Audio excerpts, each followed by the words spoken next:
and I just don't understand why it would have to be, from the punishment side. And here. Hey brother, this is the third video, probably going to be the last one since you found me on YouTube, and I tagged you in the two different sets, the mini-series and then the two-parter about hell. Because I think you'll probably get all the rest of your answers from those. If not, let me know and I'll make another video for you, but the third one should be it. So you said, you see this as a form of punishment. But I believe the reason that you're confused, the reason that you see it like this is, first of all, you were taught incorrectly with that bad theology I talked about in 1 and 2. But then thirdly, I do believe because you have the wrong type of allegory. You see it as a father punishing.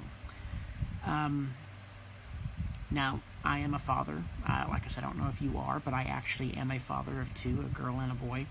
If my son was to be playing and I said, hey, look, I've provided you with all this, a house to live in, food to eat, and toys to play with. Go outside and have some fun. Play with your toys. But hey, listen, have as much fun as you want. But I put a fence up between you and the road outside because I don't want cars hitting you. Now, he could look at that fence and say, how dare my dad judge me and punish me by not allowing me to continue to play out further than he wants me to. He put that fence there to punish me. Well, in fact, I put that fence there to protect him. You see, if you look at the beginning of the story of Genesis all the way to Revelation, there's one consistent theme. God created us in His image. He loves us so much, He's going to do whatever He can to save us. And remember, He made us in His image. Everything was perfect. We were never going to hell. We messed things up. We set it up and messed it up to where we accidentally are now sending ourselves to hell. And God so loved us so much, He was willing to die. I would be willing to jump out in that road and be hit by the car to push my son out of the way if he disobeyed and went out into that road and passed that fence. And I'd be willing to die for him to save him.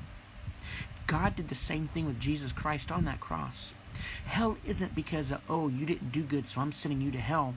It is, I have done everything I can to save you from this place that you have unknowingly or knowingly have set yourself towards. I'm trying to keep you from falling off that cliff. Now, if you fall off that cliff, it was because you made that decision. God didn't push you off that cliff. God didn't make you go off that cliff. He did everything He could. He put up roadblocks. He put up signals. He put up signs. He put up a fence. And He screamed, hey, I love you. Repent and come towards me, which is in the opposite direction of that cliff. So if you go off that cliff, my friend, it's because you chose to do so. God isn't punishing you. You sinned yourself. That was the answer that I was going to do in part 2, but then did the other video for you.